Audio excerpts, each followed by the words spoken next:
My wife assumed I was broke. She cheated, stole $43,000, then served me divorce papers in my hospital bed. When she found out about my $47 million inheritance in court, my lawyer dropped a bombshell that changed everything. All right, Reddit. So the morphine was still wearing off when Madison walked into my hospital room with her lawyer. Not flowers, not a "how are you feeling?" Not even fake concern. Just my wife of 8 years in a crisp designer blouse I'd never seen before and some guy in a suit that probably cost more than our mortgage payment. Here's how my marriage died in a hospital room, and how karma came back with a vengeance. I'm Trevor, 34, male, and I've been working as a civil engineer for the past 12 years. Started at a mid-size firm in Pasadena right out of college. Worked my way up to senior project manager. Decent salary, around $120,000 a year, but nothing crazy.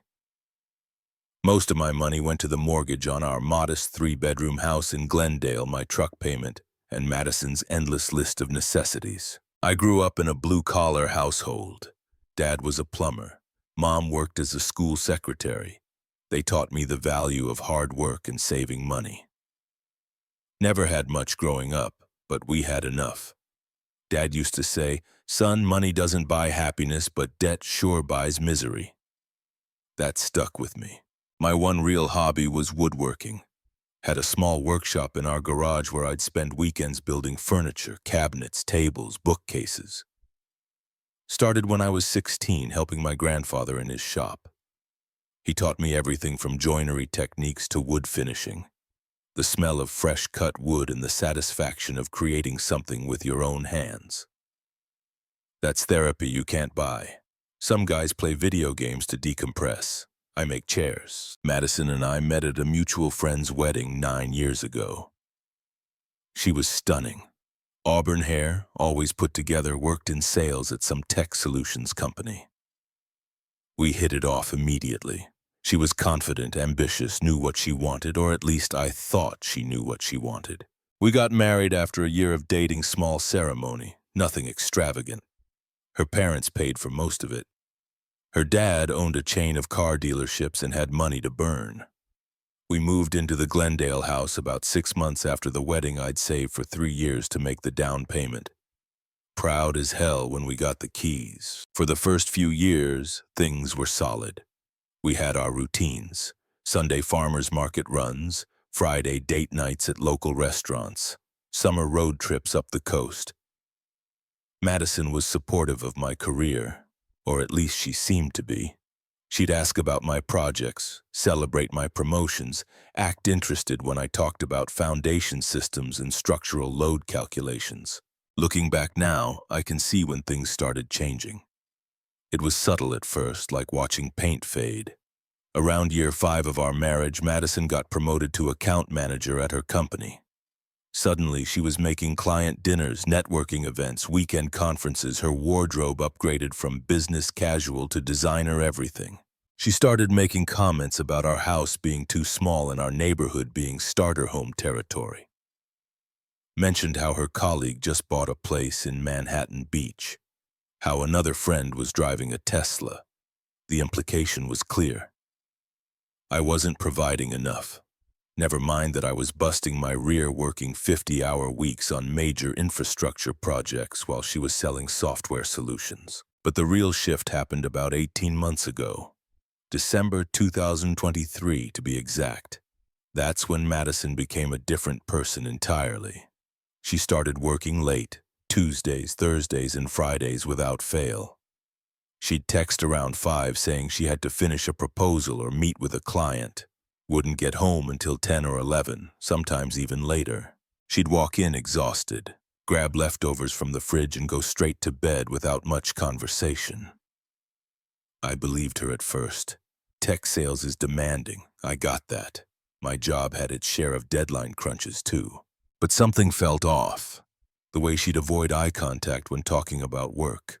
The way her stories about these late meetings were always vague, lacking the specific details she usually included. In January, she joined a gym, started going at 5:30 in the morning before work, something completely out of character. Madison, who'd always been a night owl, who complained about waking up before 8 on weekends, suddenly became a morning person. She'd come home by 7, showered and glowing, talking about her amazing workout and how energized she felt. Except her gym bag never smelled like sweat. It smelled like hotel soap. That expensive kind you get at nice places, not the generic stuff from gym locker rooms. Her phone habits changed, too. Always face down now. Always on silent. She'd grab it the second a notification came through and walk to another room to check it. Password protected everything. Her phone, her laptop, even her tablet. When I asked about it once, she said she was being security conscious because of work confidentiality agreements. Then there was the money situation that really got my attention. I'd always handled our finances. We had a joint checking account where both our paychecks went, and I managed the bills, investments, and savings. Madison had access to everything. She just never bothered looking at statements or tracking expenses. That was my thing, she'd say. In February, I noticed something weird while reviewing our monthly statements. Cash withdrawals. $200 here, $500 there, $300 at an ATM I didn't recognize across town. When I added it up, she'd pulled out nearly $8,000 in 3 months. "What's this about?" I asked her one evening, showing her the statement while we were having dinner. She barely looked up from her phone. "Oh, I've been getting cash for lunches and stuff. My card keeps getting declined at this one place I like near the office." That made absolutely no sense. Our cards had never been declined. We had excellent credit and plenty of available balance, plus $8,000 on lunch. That's over $2,600 a month. Nobody spends that much on takeout salads. But I didn't push it. That was my first mistake. Giving her the benefit of the doubt when my gut was screaming that something was wrong. By March, I couldn't ignore it anymore. The late nights, the early gym sessions, the new wardrobe that kept appearing, the mysterious cash withdrawals, the way she'd practically jump when her phone buzzed. By March, I couldn't ignore it anymore. The late nights, the early gym sessions, the new wardrobe that kept appearing, the mysterious cash withdrawals, the way she'd practically jump when her phone buzzed. It all pointed to one obvious conclusion. I did what any suspicious husband would do in 2025. I waited until she was in the shower one Saturday morning and grabbed her phone from the nightstand. Knew her passcode because I'd seen her type it in months ago. 0624, her mom's birthday. The phone unlocked and my entire world collapsed in about 30 seconds. Text messages with someone saved as BH work. Hundreds of them going back to October. I scrolled through with shaking hands, heart pounding so hard I could hear it. "Can't wait to see you Thursday, same place as last time. That thing you do with your hands drives me absolutely crazy. Told Trevor I'm working late tonight. We have until midnight at least." I felt physically sick, kept scrolling, couldn't stop myself. Found photos, Madison and some guy I'd never seen, professional-looking dude. Probably mid-40s, expensive suit, confident smile. They were at restaurants I recognized at what looked like hotel lobbies in his car. Her hand on his face in one shot, his arm around her waist in another. Kissing in a parking garage, the shower turned off. I quickly took screenshots on my own phone, capturing as many messages as I could before she came out. Put her phone back exactly where it was on the nightstand. When Madison emerged from the bathroom toweling her hair, I was sitting on the bed pretending to read news on my phone. "You okay?" she asked, noticing something in my expression. "Fine, just tired from the week." That night I couldn't sleep. Just lay there next to her in our bed, staring at the ceiling, feeling like the biggest idiot in California, 8 years of marriage.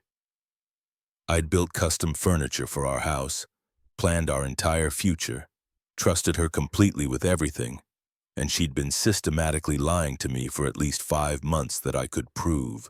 The next morning, Sunday, I called my college roommate, Owen. He'd gone through a brutal divorce 2 years earlier, knew exactly how these situations worked. "She's cheating," I told him over coffee at a diner near my office. We met early before Madison woke up. I showed him the screenshots. Owen looked through them, jaw clenched. "Brother, I'm sorry this is rough, but you need to document everything before you confront her. Bank statements, phone records, everything you can get your hands on, and you need a good lawyer yesterday. I don't even know where to start. I'll give you my attorney's number, Catherine Miller. She's tough, knows California law inside and out, and she doesn't mess around. But Trevor, do not tip your hand yet. Keep acting normal until you have everything documented. Trust me on this." I spent the next 2 weeks quietly gathering evidence while pretending everything was fine. Requested copies of all our bank statements going back 18 months. Downloaded our credit card transactions. Took more screenshots whenever Madison left her phone unattended, which happened more often than you'd think. She'd gotten comfortable, sloppy even. The financial picture got significantly worse the more I investigated. She hadn't just been pulling cash recently. The withdrawals went back to April of the previous year. Total amount $43,600. Over $43,000 systematically removed from our joint account. Then I found something that made my stomach completely drop. A bank statement from an account I'd never seen before.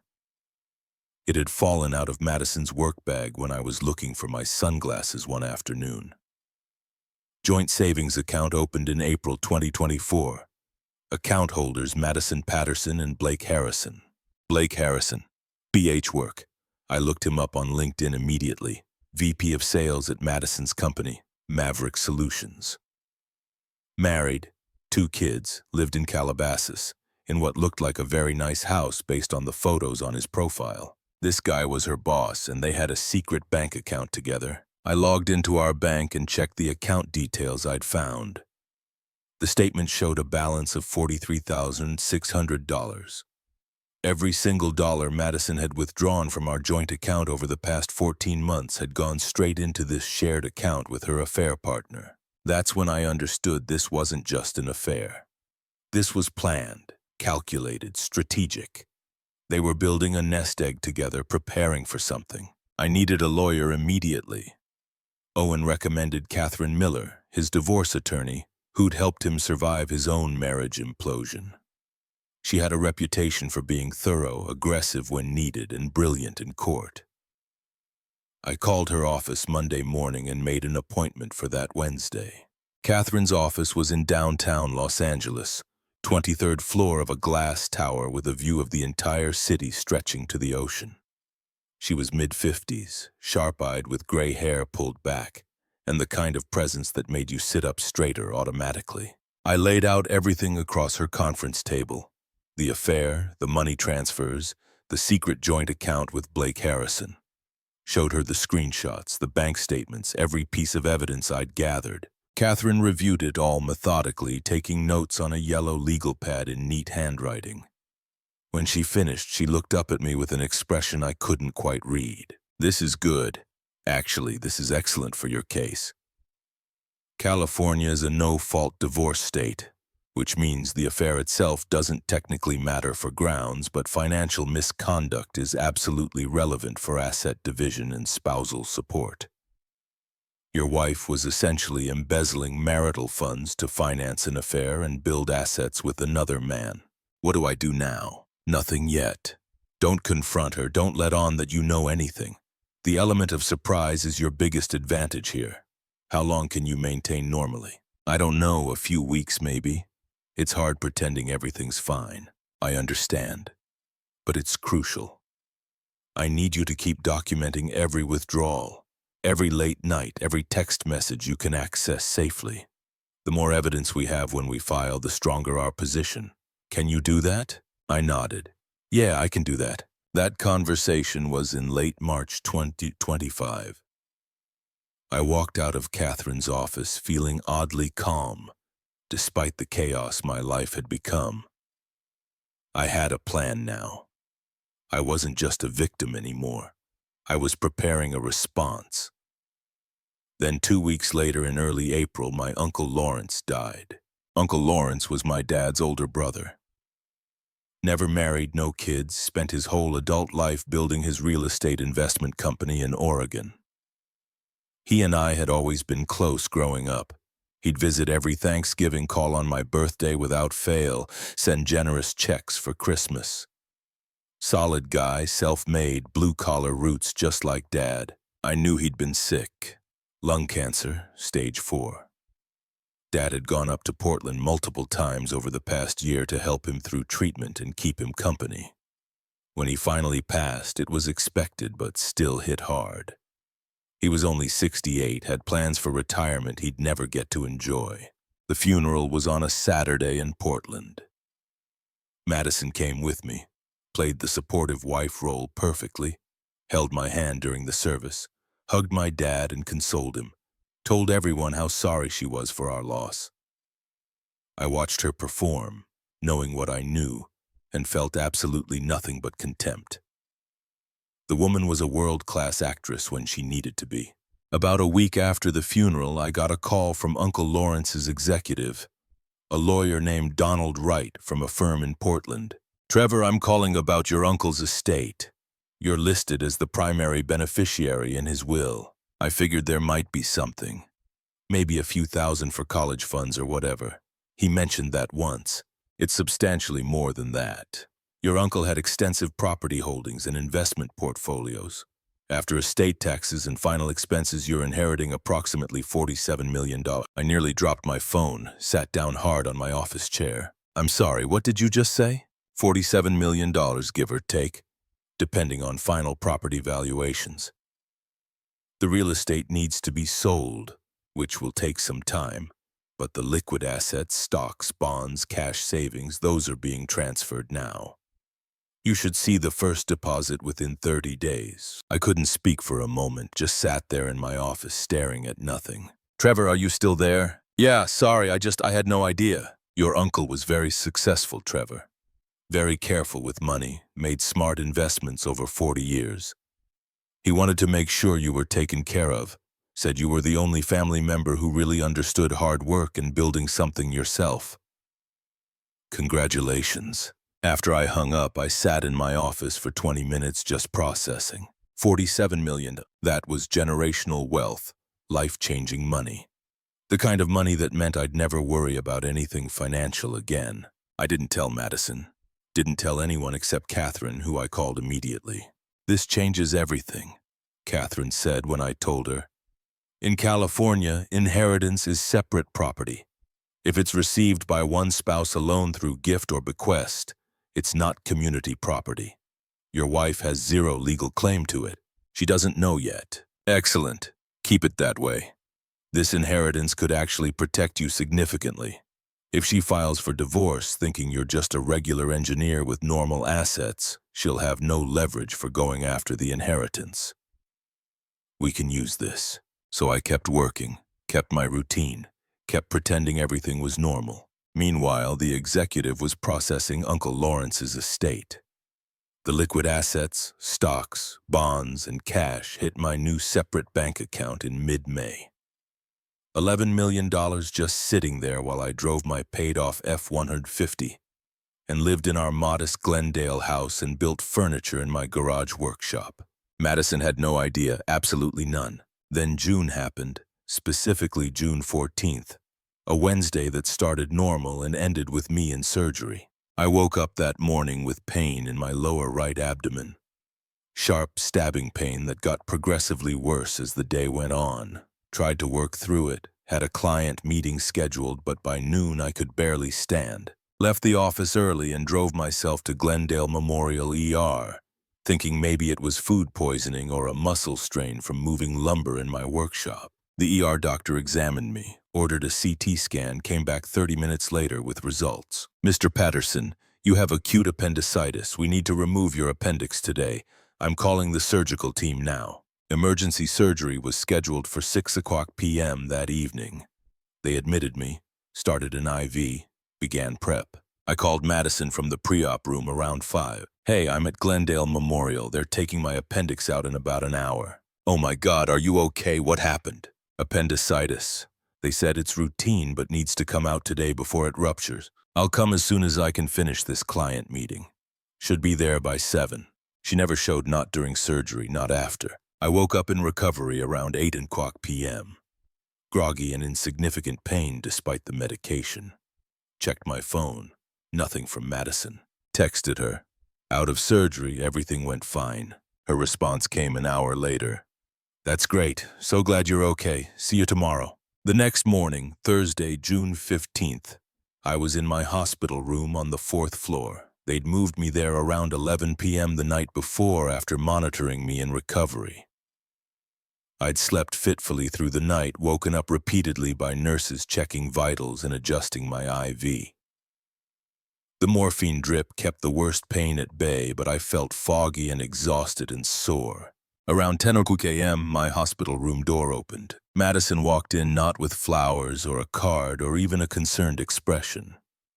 She walked in with a man in a charcoal suit carrying a leather briefcase that probably cost more than most people's monthly rent. Sign these, she said without preamble. She slid a thick stack of papers onto my lap right over the hospital blanket. The motion was casual, practiced, like she was handing me a permission slip instead of destroying our marriage. I was still groggy from the morphine. My abdomen ached where they'd cut into me just hours earlier. The IV line pulled uncomfortably when I shifted to look at the documents. What is this? Divorce papers. Her voice was completely flat, efficient, like she was reading from a script. I want a divorce, Trevor, and I want half of everything. The words didn't process immediately. The room was too bright, fluorescent lights buzzing overhead. Somewhere down the hall, a machine was beeping in a steady rhythm. I just had surgery, I said stupidly. I know. She crossed her arms. That's exactly why I'm here now. Sign them before something else happens and complicates the estate. The lawyer stepped forward with that practiced smile.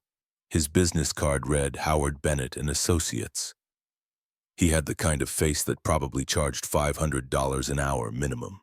Mr. Patterson, I'm Howard Bennett. I represent your wife in this matter under California community property law.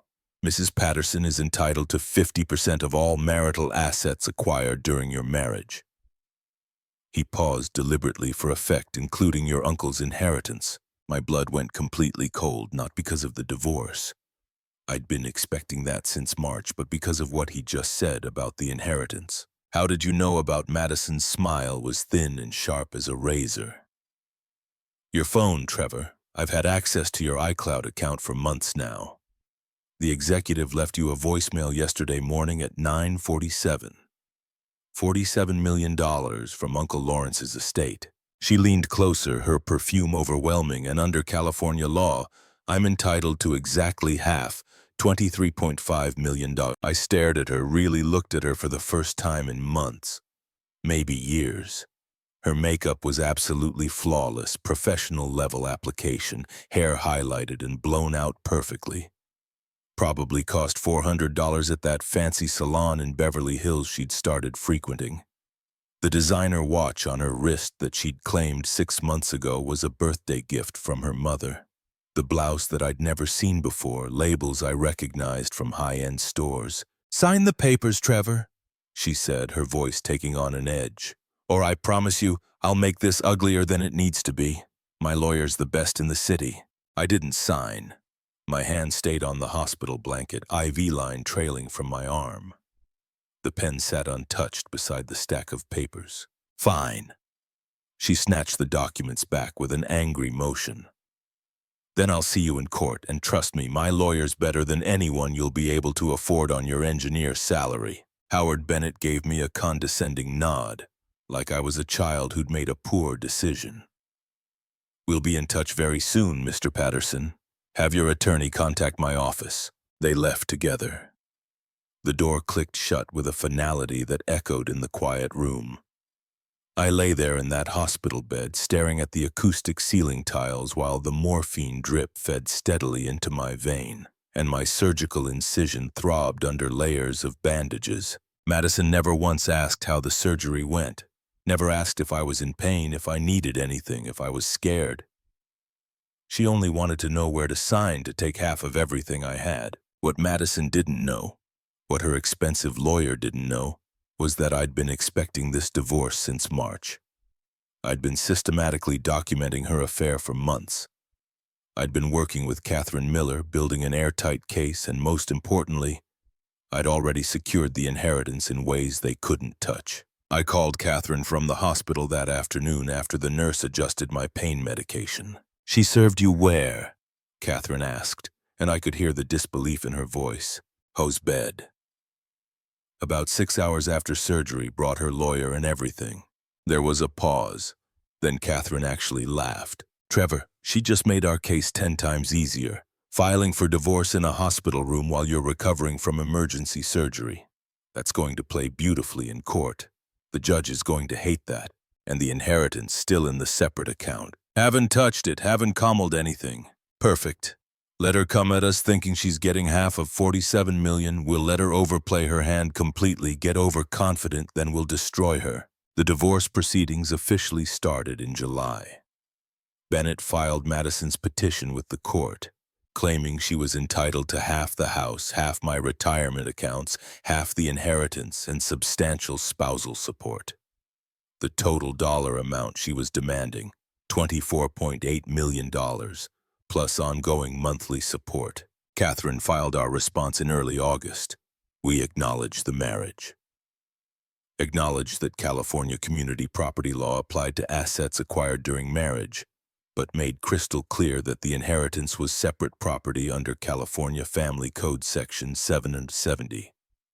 We also included a bombshell counterclaim, full restitution of the $43,600 Madison had stolen and transferred to her secret joint account with Blake Harrison. According to Catherine, Madison's reaction when she learned we knew about the affair and the money was explosive. She'd apparently assumed I didn't know about either, that I was just some oblivious engineer who worked long hours and didn't pay attention. Bennett tried to claim the transfers were joint decisions, and that I had been fully aware and approved of the separate account. Catherine's response was beautifully simple. Produce any documentation showing Mr. Patterson's consent to open that joint account with Mr. Harrison. Show us any evidence where Mr. Patterson authorized those specific transfers. They couldn't because I hadn't known, hadn't consented, and the account had been deliberately hidden from me. The discovery phase was absolutely brutal for Madison's case. We subpoenaed everything, her phone records going back 2 years, her work emails, her personal email accounts, all bank statements. We deposed her under oath for 6 hours. We deposed Blake Harrison for 4 hours. We systematically built an airtight case showing deliberate systematic theft of marital funds and a long-term affair with her married supervisor, Blake Harrison's wife, Sophie. Found out about the affair during our discovery phase when our subpoena for Blake's financial records landed on their doorstep. She filed for divorce within a week. Blake tried initially to deny everything. Claimed Madison was just a work colleague, but the evidence was overwhelming. Thousands of text messages, hotel receipts, photos, email discussions about their future together. Sophie took him for everything she legally could. Meanwhile, Madison was spiraling. She'd quit her job at Maverick Solutions. Couldn't exactly continue working there after her affair with the VP of sales became public knowledge during discovery. She moved back in with her parents in Riverside, living in her childhood bedroom at 29. Started working retail at some department store, trying desperately to scrape together money for legal fees that were piling up. The trial was finally scheduled for November 6th, 2025. 8 months after Madison had served me papers in that hospital bed while I was recovering from surgery. I walked into that courtroom calm and fully prepared. Wore my best suit, had Catherine Miller beside me, and had a folder absolutely packed with evidence that was about to systematically destroy Madison's case. Madison sat at the other table with Howard Bennett, looking smaller somehow than I'd ever seen her. Her designer clothes were gone, replaced with a simple dress from Target or somewhere similar. Minimal makeup, hair pulled back in a basic ponytail. She was clearly trying to look sympathetic, humble, remorseful. Judge Morrison, a woman in her early 60s with sharp, intelligent eyes and a reputation for having zero patience for nonsense, called the court to order. We're here today for the dissolution of marriage between Trevor Patterson and Madison Patterson. Petitioner, you may begin. Howard Bennett stood and launched into his opening argument. Gave this whole speech about how Madison had been a devoted, supportive wife throughout our 8-year marriage. How she'd supported my engineering career, managed our home, been a true partner, how she deserved half of everything, including the inheritance. Because marriage is a partnership in all things. Your Honor, Bennett said with practiced sympathy. Mrs. Patterson was completely unaware of any inheritance until after she'd already filed for divorce in good faith. She acted based on the understanding that marital assets consisted of the family home, retirement accounts, and joint savings. The inheritance, while technically received by Mr. Patterson alone, was obtained during the marriage and should rightfully be considered community property subject to equal division. Catherine stood up slowly, didn't say a single word yet, just stood there until Judge Morrison's attention shifted to her. Ms. Miller, your response. Your Honor, I'll be very brief on the inheritance issue. The money Mr. Patterson received is explicitly and unambiguously protected under California Family Code Section 770. It was received by gift from a deceased relative to one spouse alone and was never commingled with any community assets. Mrs. Patterson has absolutely no legal claim to it whatsoever. That's settled law. But more importantly, Catherine continued, and her voice took on an edge, we need to address Mrs. Patterson's actual conduct during this marriage. She approached the bench carrying a thick folder and handed it to Judge Morrison. Bank statements showing the systematic withdrawals over 14 months. Documentation of the secret joint account with Blake Harrison. Phone records showing literally thousands of text messages between Madison and Blake. Printed emails discussing their affair in explicit detail and outlining their plan to leave their respective spouses. Judge Morrison's expression grew progressively darker as she read through the evidence. She looked up at Madison with barely concealed contempt. Mrs. Patterson, did you open a joint savings account with Blake Harrison without your husband's knowledge? Madison's voice was barely audible. Yes, Your Honor. And did you transfer a total of $43,600 from your marital joint account to this secret account? Yes, but I thought I was... Yes or no, Mrs. Patterson? Yes, Your Honor. Catherine walked to the courtroom display screen and pulled up an email.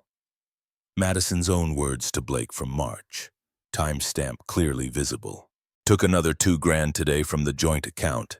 Trevor didn't even notice when I transferred it this morning. We're at $41,000 now, almost at our goal. Blake Harrison's response from the same night. Perfect, keep it up. My lawyer says I need 6 months minimum before the divorce finalizes. We just need to hold out a little longer. Another email appeared on the screen. Madison to Blake from January. Sometimes I feel guilty about this. He's not a bad guy, just boring and financially mediocre. Blake's response. You deserve so much better than that. We both do. Don't lose focus on the goal. The courtroom was completely silent except for Madison's quiet crying. I looked across the room and spotted Blake Harrison sitting in the back row. His face was gray, ashen. His hands were gripping the bench in front of him like he might fall over. Your Honor, Catherine said. Mr. Patterson is seeking full restitution of the $43,600 that was stolen, plus punitive damages for fraud and breach of fiduciary duty. He's also requesting that Mrs. Patterson receive 0% of any marital assets due to her financial misconduct, systematic deception, and infidelity that directly undermined the marriage. Your Honor, please. Howard Bennett started desperately. Judge Morrison held up her hand sharply. Mrs. Patterson, you knew you were taking money without your husband's knowledge, correct? Madison couldn't even speak. She just nodded, tears streaming down her face. And you transferred that money to an account held jointly with another man? Another silent nod. And you were planning to leave your husband and use these stolen funds to start a new life with your affair partner. I didn't know about... Madison's voice broke completely. I didn't know about the inheritance. If I'd known he had millions of dollars, that's completely irrelevant, Judge Morrison said coldly, cutting her off. Your husband's financial status doesn't justify theft, Mrs. Patterson. It doesn't excuse systematic deception, and it certainly doesn't entitle you to benefit from criminal behavior. She looked at Howard Bennett with barely concealed disgust. Does your client have any legitimate defense for this embezzlement? Bennett looked like he desperately wanted to sink through the courtroom floor and disappear. No, Your Honor. Judge Morrison closed the folder with a sharp snap that echoed in the silent courtroom. Here's my ruling. The inheritance of $47 million is Mr. Patterson's separate property under California Family Code Section 770. Mrs. Patterson has zero claim to it. Zero. The marital home will be sold and proceeds divided equally after the outstanding mortgage is satisfied. Remaining marital assets will be split 50-50 minus the $43,600. Mrs. Patterson embezzled, which she will repay to Mr. Patterson in full within 90 days. Madison's sobbing intensified, but Judge Morrison wasn't finished. Additionally, I'm ordering Mrs. Patterson to pay Mr. Patterson's legal fees in their entirety. She glanced at a document, which currently totaled $22,000, and I'm referring this matter to the district attorney's office for potential criminal prosecution for embezzlement and fraud. Howard Bennett actually slumped in his chair. Madison looked like she might physically collapse. Mrs. Patterson, you systematically stole from your husband, funneled that money to a secret account with your affair partner, and then filed for divorce specifically to claim half of an inheritance you had absolutely no legal right to claim. That's not just marital misconduct, that's potentially criminal behavior.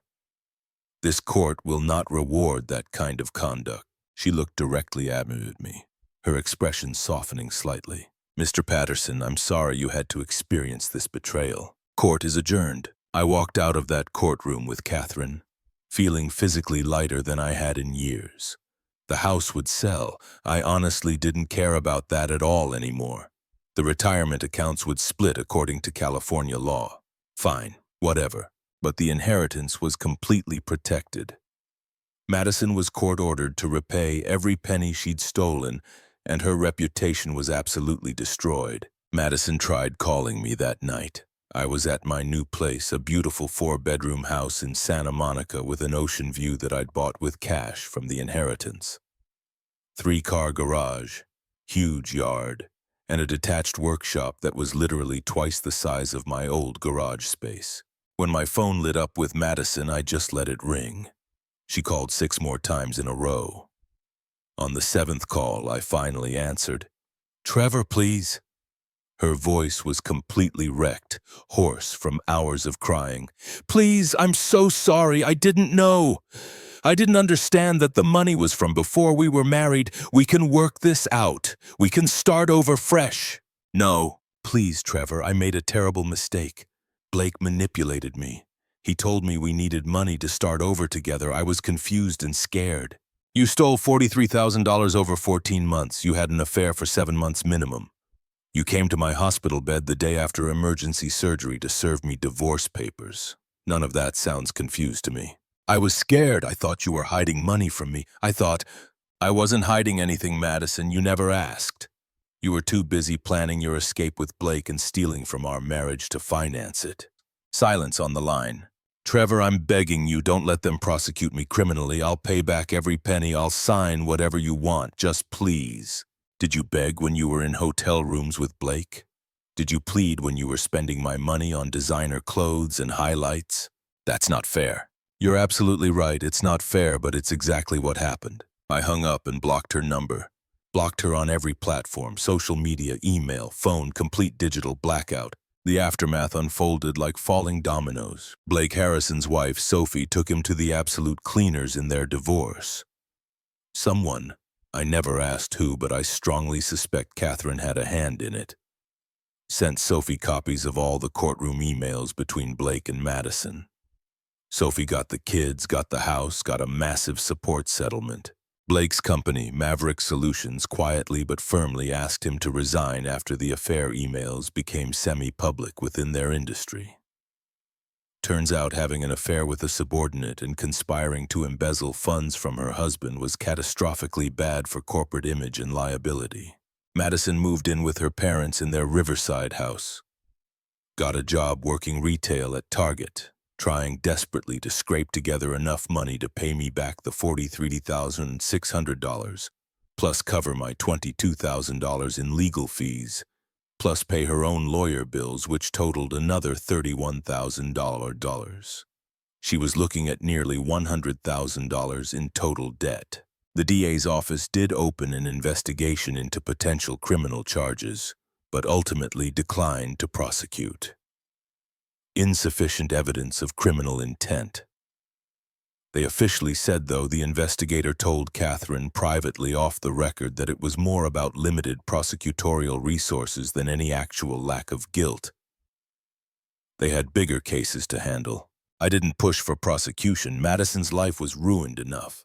Blake stopped returning Madison's increasingly desperate calls about a month after the trial concluded. I heard through Owen, who heard from someone else in their professional network, that Blake had told Madison he couldn't be with someone so reckless and stupid. The irony was apparently lost on him. 6 months later, I was sitting in my Santa Monica house. Custom furniture I'd built myself in my new workshop. Ocean breeze coming through the open windows, absolutely at peace, when I got a LinkedIn message from Blake Harrison. "I hope you're happy. Hope you destroyed 2 lives over money you didn't even earn yourself. Madison genuinely loved you and you threw her away like garbage over one mistake. I hope that money keeps you warm at night, because you'll die completely alone." I stared at the message for a long time. Then I typed out a response. "I didn't destroy your lives. You two did that entirely yourselves through your own choices and actions. I just made absolutely certain you couldn't profit from those choices. And for the record, I never threw Madison away. She threw me away the moment she decided that $47 million was worth more than 8 years of marriage and partnership. You and she deserve each other. Unfortunately for both of you, neither of you can afford the lifestyle you carefully planned together." I hit send, blocked him immediately, and that was that. I'm dating someone new now. Emily, a kindergarten teacher I met at the Sunday farmers market in Santa Monica. She has absolutely no idea about the inheritance. Thinks I just do very well with the custom furniture business, which I actually do. We're taking it slow, building something real based on complete honesty instead of assumptions and lies. Owen still comes over for weekly poker nights with a few other guys from our college days. We sit in my workshop surrounded by sawdust and the smell of wood stain and play cards, while I tell them about my latest furniture commissions. "You know what the craziest part is?" Owen said last week while shuffling the deck. "Madison could have had all of this. The house, the workshop, the financial security. Instead, she chose to gamble everything on Blake and lost absolutely everything. He was completely right. She'd had a genuinely good life. Not extravagant or flashy, but comfortable and secure and stable. She chose to throw it all away for a fantasy that never materialized.